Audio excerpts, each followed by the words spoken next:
The city is burning, but our boy isn't screaming or running or doing anything useful.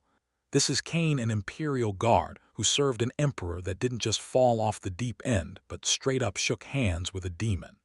And now, he's thinking it would have been way better if everyone just forgot he ever existed. But nope, fate said absolutely, not, because suddenly, we cut to some guy completely losing his mind over Cain's dead body, screaming at him, shaking him, calling him an idiot, crying his eyes out, asking why he turned his blade at the very last second, like, bro, you could have just run away. Why did you do this? Yelling, open your eyes, you bastard. Except Cain is very much unavailable, lights off, brain offline, nobody's home. This emotional wreck is Hella Reston, the rebel leader.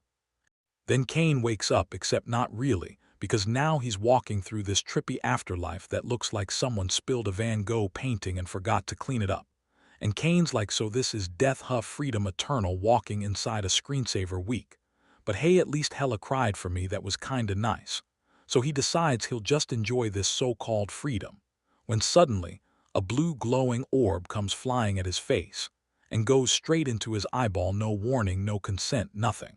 Next thing he knows, he opens his eyes, and there's this ancient, wrinkly old man hovering over him, who looks suspiciously like Hella after 100 bad years, calling him Karen, and talking about how healthy the baby is, asking the father if he wants to hold him. Everyone's praising how calm and strong the baby is. Meanwhile, Cain's brain is lagging like a busted laptop.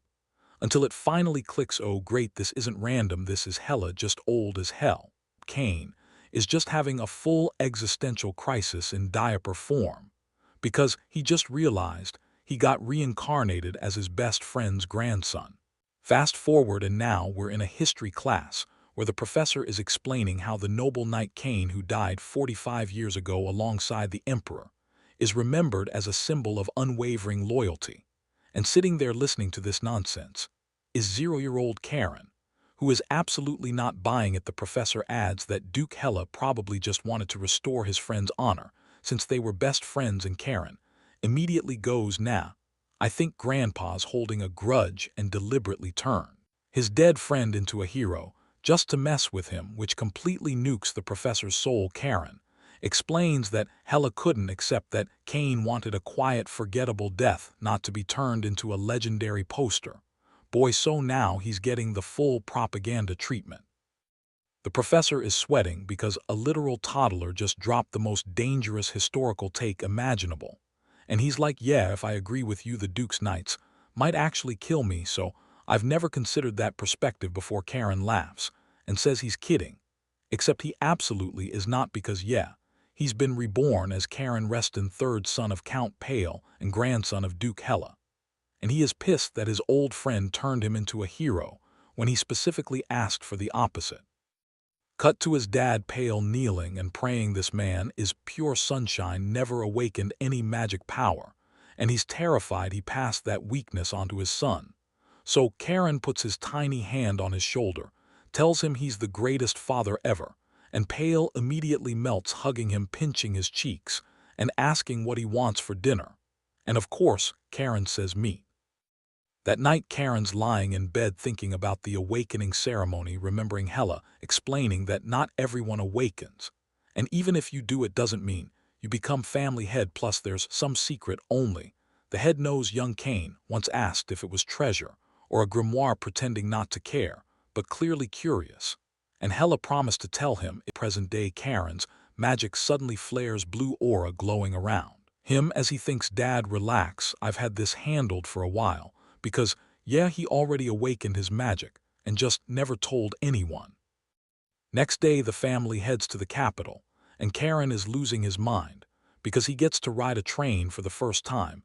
His mom explains how the train only exists because of Pale, and even winks at him, calling his dad amazing, which shocks Karen, because even without Mana, Pale funded the train and other magical infrastructure, contributing 30% of the Duke's income.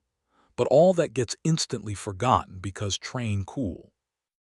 As they ride, Karen spots the Reston main estate, the Azure Sea Fortress, and smiles like a villain, thinking about seeing his old friend Hella again, and how Hella turned him into a legendary hero. And Karen decides, yeah, no, I'm becoming the exact opposite. I'm going to invalidate all of that. I will become completely unworthy of the family name, speedrunning the disappointment route. Because after getting turned into a propaganda statue against his, well, this is personal, he tells Hella to wait because his precious grandson is coming. The train arrives, and an old butler named Hinrich greets them formally. Karen instantly clocks the knights around him, realizes they're actually competent, and also realizes they can sense his awakened mana. So it's only a matter of time before Hella finds out, but whatever, not like he cares. At the palace, a lady tells Karen to wait in a reception room, while Pale meets the elders and Karen's looking around thinking, damn, this is just a reception room. And it's already massive, this place is insane, already bored wishing he went to the library instead, when some kid starts laughing, calling him a bookworm, saying since his dad never awakened magic his chances are slim too. So he better study hard to make money like commoners just like his dad, then mocks his haircut and finally makes the worst decision of his life by asking if Karen wants to fight, flexing his magic power, saying he'll teach him a lesson. Karen just stares, asks if the main family is raising delinquents or something, and releases his aura, instantly crushing the kid's confidence as he stammers, asking when Karen awakened. Karen casually says his dad doesn't even know yet, and more importantly, there's only room for one delinquent in this house. And that's me, so step aside then, calmly decides, yeah, that settles it, you're getting beaten. Cut to the elders meeting where they're discussing Karen's awakening. 3 captain already confirmed it. Raphael, the second prince, starts accusing Pale of scheming. Pale says, bro, I didn't even know. Tails tells Raphael to chill. Since Pale never awakened magic himself, Raphael calls him pathetic. When a servant bursts in saying Hinrich needs to come immediately, Raphael storms off and finds his son Leo absolutely wrecked, sprawled on a couch looking like he fought Mike Tyson. Raphael explodes, grabs Karen by the collar, screaming about manners. Pale tries to intervene, but Karen calmly explains, Leo insulted my father. There's no way I'd ignore that. Raphael calls it nonsense, until Pale snaps, tells him that's enough. Then Hinrich drops the bomb. The Duke himself will judge the matter, freezing everyone solid. Inside Hella's study, Raphael is fuming. Hella asks why Karen caused such an incident. Immediately Pale tries to explain, but Hella shuts him down, saying, I wasn't asking you. Then adds Pale raised him well, and there's no way he acted without reason, so there must be an explanation, which shocks Karen, because while acting fair doesn't suit you, you bastard. And he explains Leo insulted his father. Raphael calls him a liar, until Hella slams the desk, ordering him to shut up, instantly silencing him, then says, they'll bring Leo to confirm. Then Hella turns back to Karen and says, that's not the only thing I wanted to ask you, and Karen casually drops the nuke, yeah, if this is about my magic, I awakened 3 years ago. And the entire room goes dead silent, jaws on the floor. Hella demands to know why he hid it even from his own father, calling it insane for a kid to awaken alone. Karen says he only realized it was magic after reading about it later, and once he knew, he decided keeping it secret was better. Hella asks why, and Karen gives the most unhinged answer possible, because having a secret is fun. And it's even funnier because the knights in their territory had no idea either, which means this kid has literally been trolling everyone for 3 straight years, purely for entertainment value. Absolute menace behavior. The butler drags Leo in wrapped up like a mummy, and Yahello asks him calmly if he really insulted his uncle. Leo hesitates for half a second before Karen suddenly switches to Oscar-winning mode, saying even though his cousin mocked his father, he still shouldn't have hit him, and he's committed a grave sin, which absolutely terrifies Leo. Because the moment he remembers Khan's aura, his brain goes straight into PTSD survival mode, and he blurts out, yes, it's true, immediately selling himself out. Yahello sighs and says punishment for both of them will be postponed until after tomorrow's awakening ceremony, and dismisses everyone. Once they're alone, Yahello asks Hinrich what he thinks about Pale's son. Hinrich says he's not sure, but there were many interesting aspects, which Yahello fully agrees with, pointing out that Karen awakened on his own, hid it for years, and even subtly questioned the skill level of the knights stationed in Pale's territory, basically implying that assigning such weak knights meant Yahello himself had been neglecting them. Hinrich tells him he's overthinking it, But Yahello isn't convinced, saying he wishes that were true because this child is different, and he's determined to find out exactly what Karen is tomorrow during the ceremony, because awakening magic alone doesn't tell the full story. What matters is whether Khan completes the ceremony safely, and what he obtains there, and Yahello is way too curious to ignore that. Scene change, and now we're shown this altar deep inside a forest, which definitely screams ritual location. It's night time, and Charon is being escorted through the woods by literally the entire family lineup. And he's looking around thinking, damn, they really brought everyone. Retired grandpas, who could still throw hands, tails, his daughter Lean, Raphael, his son Leo. The full squad, realizing this ceremony is way bigger than he expected.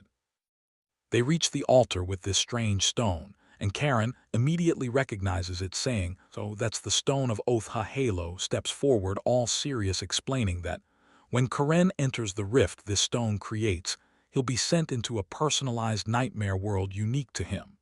And the goal is simple: get a weapon from that world and destroy it. Karen nods, says he's ready, and Yahello raises this amulet like he's about to summon Exodia.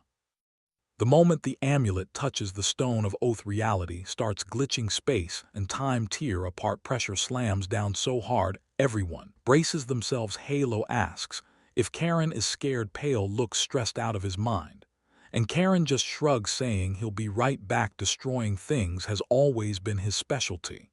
As he steps into the rift, Yahello shouts one last piece of advice, telling him to overcome his fear.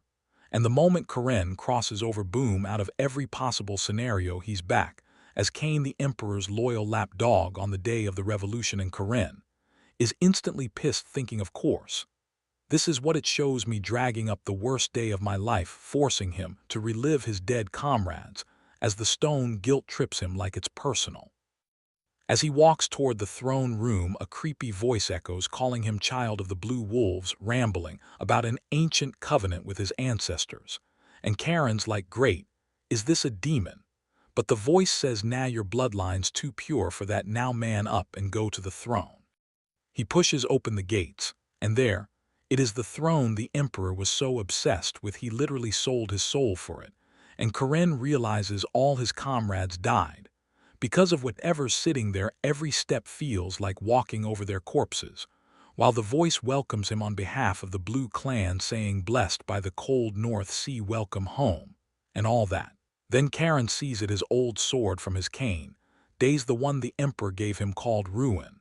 And shocker, it's a demonic sword. The voice tells him to pour mana into it, but Karen immediately shuts that down, saying, yeah, no, that thing eats souls. The voice insists, saying his grandfather already purified it, and what he's seeing is just a demonic illusion trying to scare him. Karen hesitates because touching that sword means reopening every memory of blindly following orders, until he remembers Yahello telling him to overcome his fear. And it clicks: this ceremony isn't just about weapons, it's therapy disguised as a trial, forcing the family heir to confront their deepest trauma head-on. So Karen grabs the sword, saying, fine, let's get this over with.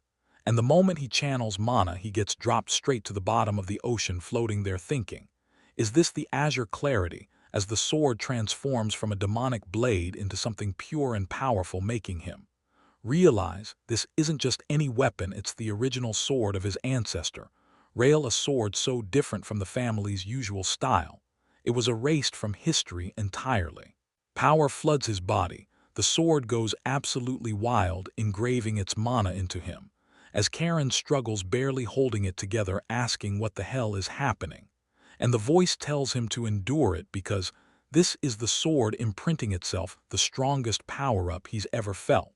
He asks what the sword's real name, and the voice gets dramatic, explaining it was created to kill demons and devour their power so terrifying that demons erased it from memory, born from the deep, dark, pure seas of the north.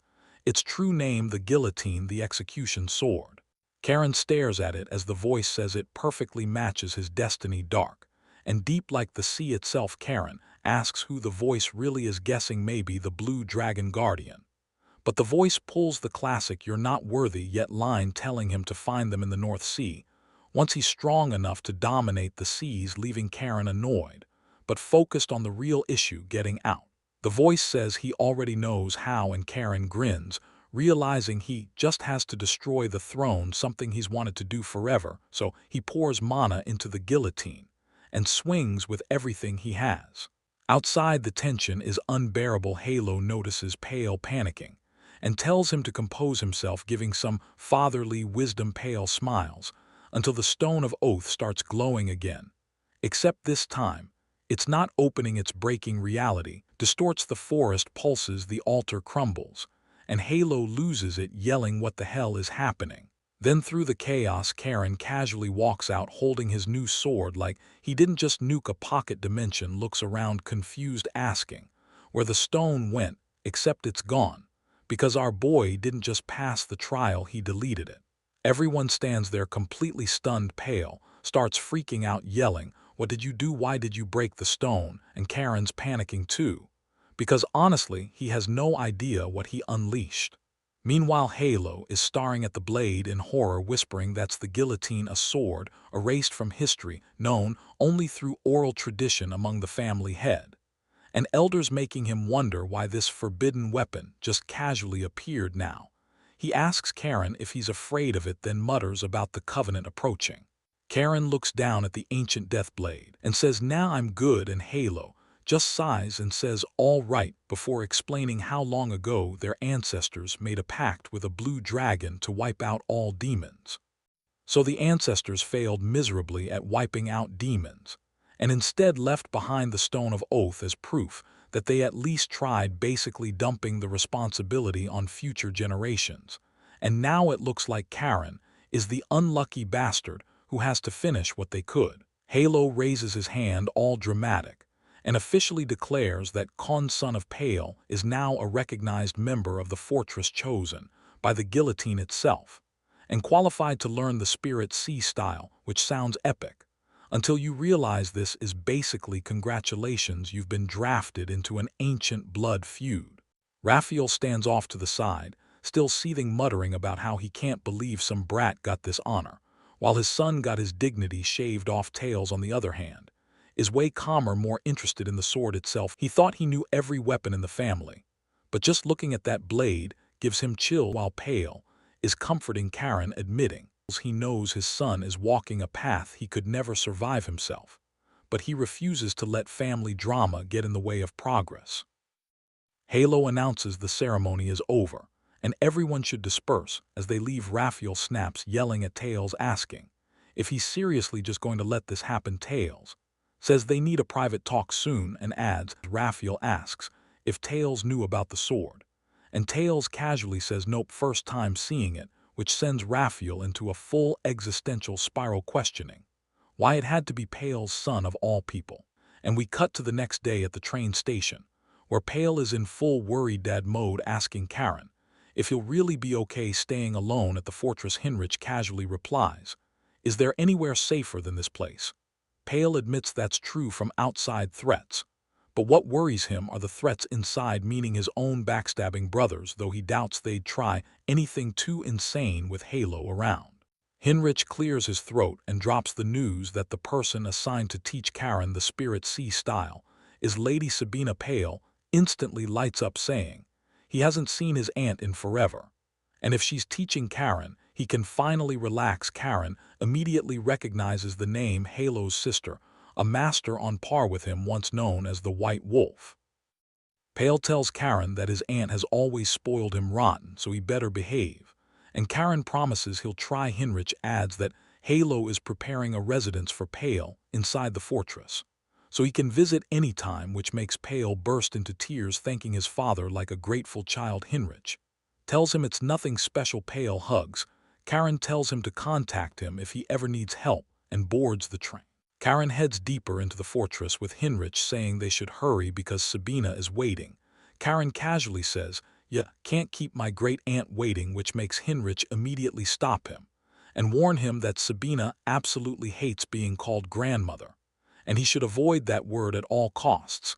Karen thanks him, internally wondering what's wrong with calling a grandmother a grandmother.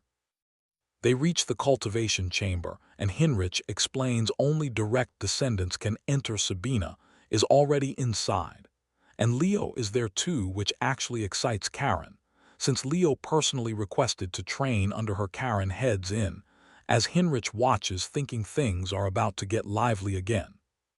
Standing outside the door, Karen can already feel the pressure coming from inside, realizing this is serious. Then a voice snaps, asking if he plans to stand there all day like an idiot or come in. He enters, bows respectfully, and freezes when he sees her. Sabina looks way younger than Yahello, like not even remotely grandmother-coded. She casually says he must be Pale's son, and comments on how fast time flies. Karen's brain races, realizing reconstructing one's body with mana is an 8-star ability, but that's impossible, right? She snaps at him again, telling him to stop standing like a statue and sit next to. Leo mentions she never thought she'd hear someone that young call her the White Wolf. Karen explains he likes history and read about her, making her smile, saying he's just as interesting as her brother claimed. When Karen asks what Yahello said about him, she tells him Yahello said he's a child who must navigate a vast ocean and her job is to help him rule it someday. She stands and announces training begins, explaining that azure mana creates oceans within the body. The more oceans you operate, the stronger you become. 8 oceans equals 8-star level. Operating them as 1 sea is 9th star. And on the entire continent, only 3 reached it, and only 1 in the empire. Karen immediately says that's his grandfather, and she confirms it, which hard locks his resolve to surpass him in this life. She feels his ambition and smiles, saying he'll be fun to train. She tells him to let mana flow through the passages opened by the ritual, reminding him the sea isn't controlled, it's accepted. Karen feels it like raging waves, focuses from his heart, and she immediately notices something's off. His mana output is absurd. Even Leo, who trained domination for 2 years, is barely aiming for 2nd star, yet Karen is carving mana passages instinctively, without instruction. Karen feels pain, like his body's tearing apart, and stops. She notes it's impressive he can regulate his limits. Leo, meanwhile, is forcing his mana and tweaking hard. She scolds him, saying she warned him not to rush, apologizes, realizing she forgot they're still children. Despite awakening, wonders why his hair is still so tragic and reminds herself she has to be the adult here. She thinks to herself that Karen stopping before damaging himself at this age shows terrifying composure, proof of how brilliant her brother truly was, and realizes she won't need to act as his lighthouse. She tells him she'll guarantee his safety for 3 years, and he should focus on building strength to protect himself. Training shifts to practical combat. They head to the training grounds, where even fantasy Saitama is grinding. The instructor notices Leo and Karen arriving. Leo asks if he's really going to train with that sword. Karen says of course, though the aura is so dangerous, he's not even allowed to unsheath it. Leo says that's not what he meant. The instructor introduces himself as the Knight Commander of the Seawolf Knights, Azure, Wintergod. Karen greets him respectfully, instantly sensing he's 8-star. Azure says he won't use noble titles until they earn acknowledgement. Karen says that's fine, he's not used to them anyway, and knows respect is earned through strength. Azure finds that interesting. Most nobles would be offended. Leo definitely is. Karen laughs, says it won't matter since they'll all bow eventually. Azure thinks maybe a proper successor has finally arrived, then looks at Karen's expression and immediately backtracks, realizing someone even worse than Leo may have appeared. Time skip 3 years. Yahello is drinking with Sabina. She's praising his liquor collection. Yahello enjoys it, but tells her to stop raiding his stash. She brushes it off, saying it's the least he can do after she spent 3 years training those monsters. Yahello asks what she thinks of the boy now, and Sabina drops the bombshell. Sabina doesn't even sugarcoat it. She straight up calls Karen a monster. Yahello immediately snaps, "Excuse me, are you calling my grandson a monster?" And Sabina doubles down, saying at this point even calling him a genius would be disrespectful. Yahello turns to Zur like, "Bro, help me out here." And Zur doesn't hesitate, saying no, she's right. After watching this kid for 3 years, everything she said checks out. Zur starts listing it off: Karen's physical abilities, talent, mindset, training, attitude, and then drops the nuke. Karen is actually better than Hugo, the first grand heir, the supposed ultimate prodigy. Yahello's brain crashes. He's like, wait, you're saying he's on Hugo's level, the best talent in the entire empire? And Zur just nods yes exactly. Sabina gets serious saying, this is going to cause serious problems if they don't handle it properly. Because once Karen's talent becomes public knowledge, his uncles are going to realize their own sons are getting overshadowed by their nephew. Yahello tries to defend his kids asking if she's really saying they'd see their own nephew. As a threat, Sabina shuts that down saying right now everything's stable because Yahello's in control. But once word spreads things are going to get ugly fast. Then she asks quietly if this is the end of their family now that the stone of oath is broken. Magical beasts are pouring in from beyond the North Sea, and everything is lining up for disaster. But Yahello tells her not to think like that, because the one who breaks the stone is destined to raise a new one just like their founding ancestor. Sabina pauses, saying wait, this is the first time she's hearing that, and asks if this is some secret prophecy. Only the family head knows. Yahello confirms it, saying the time of the covenant is approaching. Sabina sighs, realizing the family's youngest is about to have the weight of the world dropped on him, and asks when Yahello plans to tell Karen. Yahello says when the time is right. Cut to Pale reading a letter from Karen. It starts normal, asking how his parents are apologizing for not visiting, because he's been grinding non-stop, telling his dad to bundle up, because winter's coming, then casually mentions he's already mastered 4-star sea control. And the fourth form of herring swordsmanship, says he's getting along with relatives taking care of Leo. And then finally drops the real reason he's broke and needs an allowance top up. Back with Pale, he's laughing, asking Heinrich if he remembers how stressed he was 3 years ago when he sent Karen to the fortress. Heinrich says the place hasn't been quiet since. Pale says he keeps telling the kid not to stand out so much, and Heinrich replies with that line about a jewel shining even when covered. Then Heinrich gets serious, saying they won't be able to hide Karen's abilities much longer, and he's likely getting assigned a real mission. Soon Pale worries his older brothers won't take that well, but Heinrich reassures him Sabina adores Karen, and with her backing no one will dare act. Pale relaxes, saying Karen mentions her in every letter. Heinrich adds she's always had a soft spot for Pale too. Pale jokes all those monthly allowances must be helping.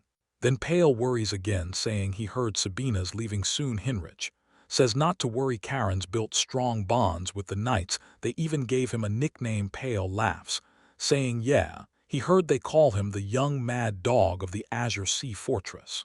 Cut to training, Karen absolutely shattering a knight's blade hands, begs him to stop, asking how he redirected the strike and tanked the hit. Karen tells him a grown man shouldn't be this easy, and his muscles are just decorative hands. Is stunned nobody ever called him weak before, admits fighting Karen without magic is impossible now, and mentions Karen might get deployed west to the granary region where beasts are appearing. Karen instantly asks Leo if he heard that. Leo says he absolutely does not want to be deployed with him. The knight tells Leo to focus. Leo says at least a mission might make his parents proud. Back to Pale and Heinrich. Pale says he didn't call him just about the letters, shows him drugs seized from a Belly's merchant wagon. Heinrich confirms it. Pale says that's why he needs him to investigate Belly's. Cut to a man stepping off a train, asking if this is the Azure Sea Fortress. Cut to Karen stealing Zur's liquor with zero shame, thinking reincarnation didn't erase his taste in alcohol, and stealing from Zur is always fun. He spots strangers, one asking if the Duke is present. The butler says he's in the capital, so the knight commander's in charge. Karen calls out the butler, jumps. Karen asks why they're here. Baron Rohan of House Bellies introduces himself, rambling about Karen being the third son's kid, awakened magic training at the main house. While Karen's holding stolen liquor, Karen cuts him off, says he'll listen. The butler suggests sending him to the commander, but Rohan's distracted by the bottle.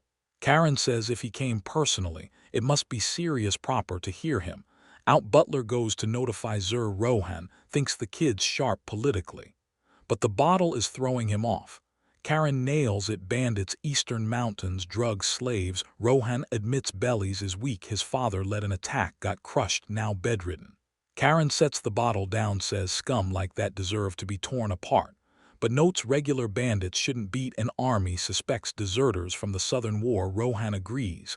Karen realizes the theory fits. Then, offers Rohan a drink. Rohan hesitates drinking with a child Karen, says it's stolen so secrecy required.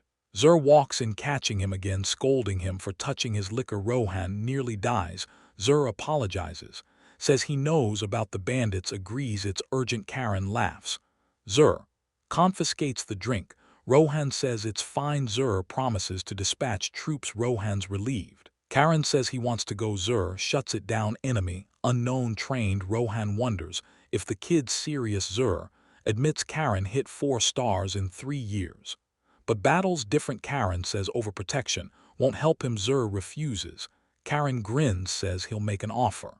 Cut to Leo asking why he's here. Zur realizes he got played. Sabina appears smiling. Zur admits with her going it's acceptable. Rohan's shocked. White Wolf is here, worries about safety. Zur says nothing will happen. Sabina says unless they're about to die, she won't intervene. Everyone panics. Zur accepts it. Train departs. Leo's nervous. Sabina reassures him this is his chance to be recognized. Karen mocks him. They board. Leo realizes his proving moment came fast.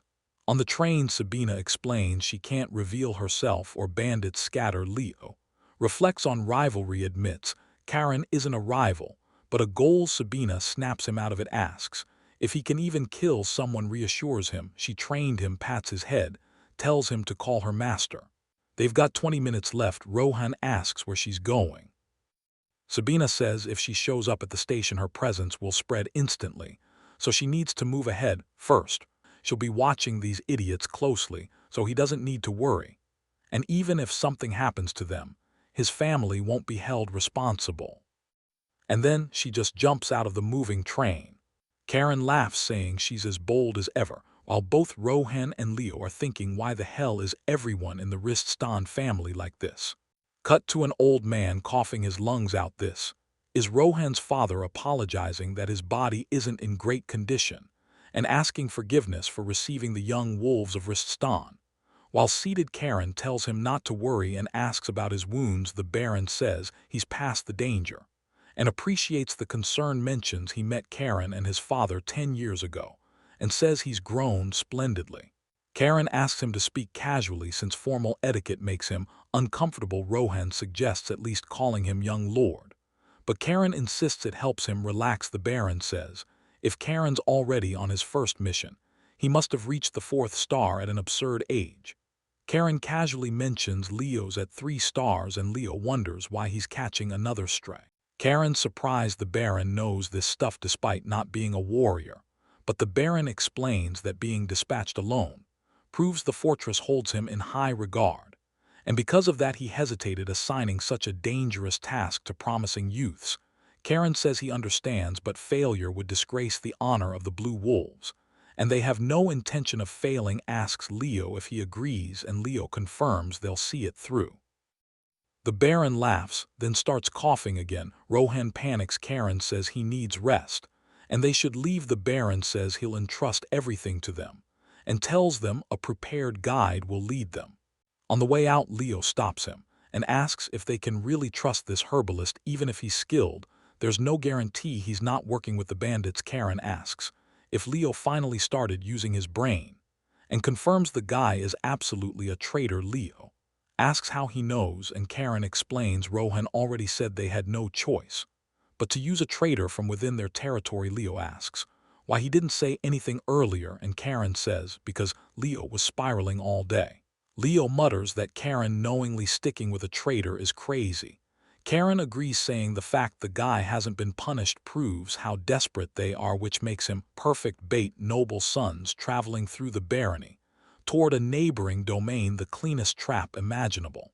The herbalist suddenly turns around with bandits behind him, saying this is perfect, and they even got nobles worth more than promised. Another guy laughs, saying they won't come quietly. Karen doesn't wait a second. He draws his blade, calls them insects, and demands how dare they spread drugs in his father's territory.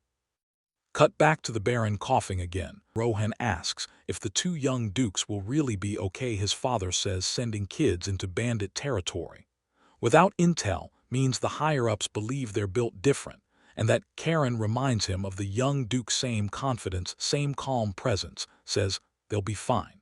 Back in the forest, it's a slaughter. Karen is speedrunning bandits, chopping them down like grass. Leo watches in shock, realizing this kid is an actual monster.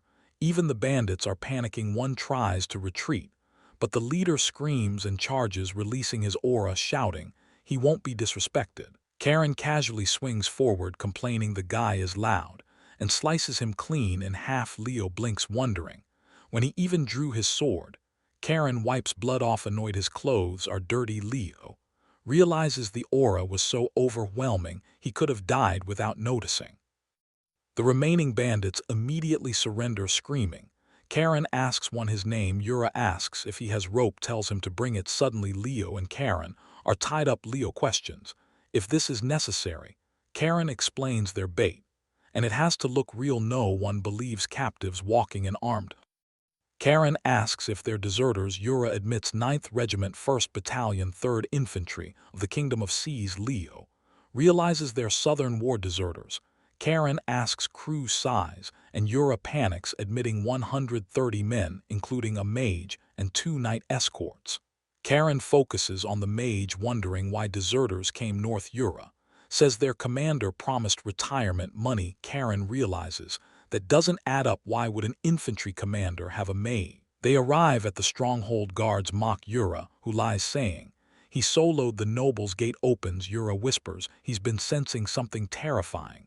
Karen says his sword feels it too.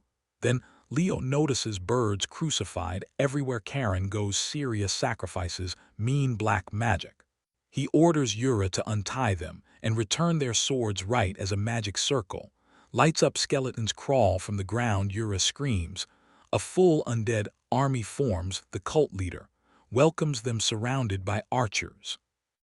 Karen scans, no sign of the black wizard, probably hiding, chanting demon nonsense. Grabs Yura, threatens his throat. Leo panics, saying they're the ones taking hostages. The leader mocks noble honor, says Yura's worthless, and Karen can kill him. Karen calls him worthless to his face. Yura breaks down.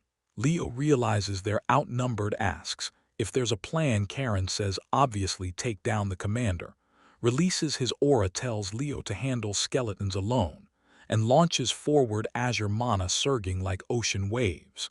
Archers fire too late. Karen flows through them, using fortress sword style, cutting multiple arms in a single wave-like slash.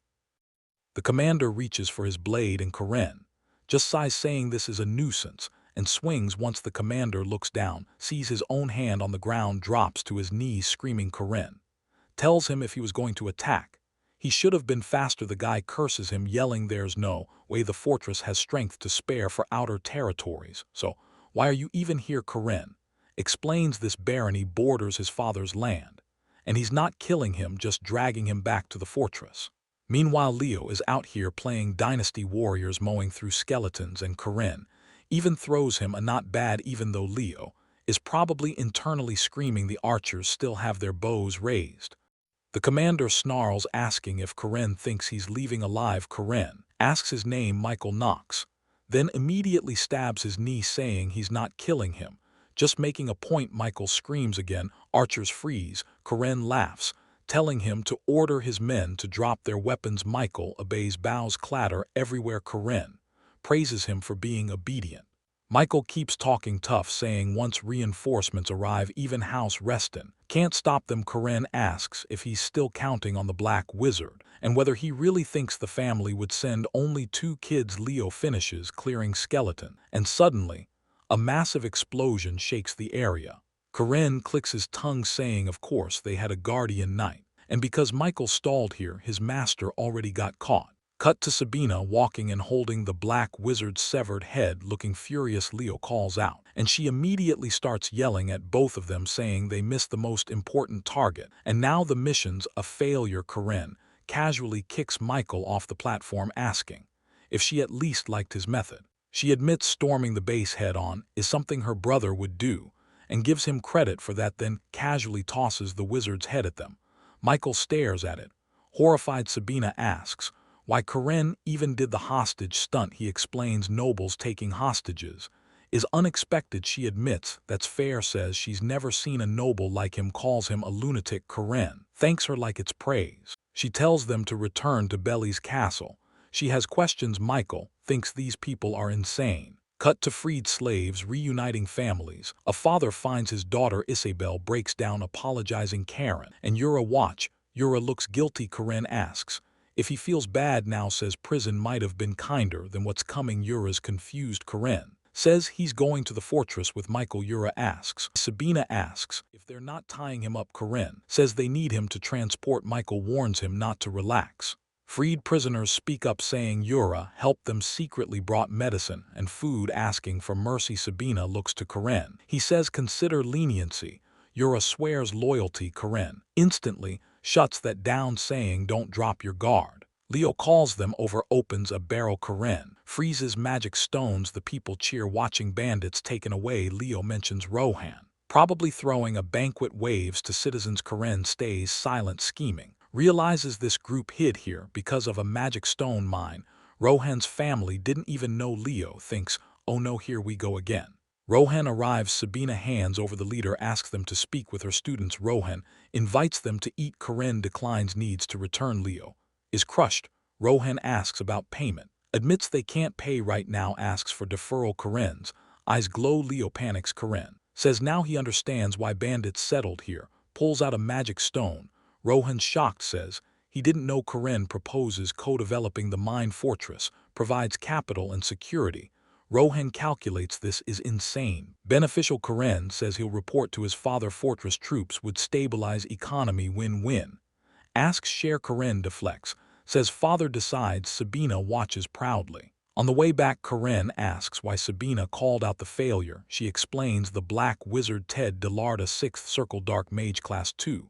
Fugitive, they missed the real threat. Karen realizes they wasted time. She says strength comes from fighting strong enemies. That's the lesson. Leo feels left out. Sabina reassures him, praises his undead combat, then roasts his haircut.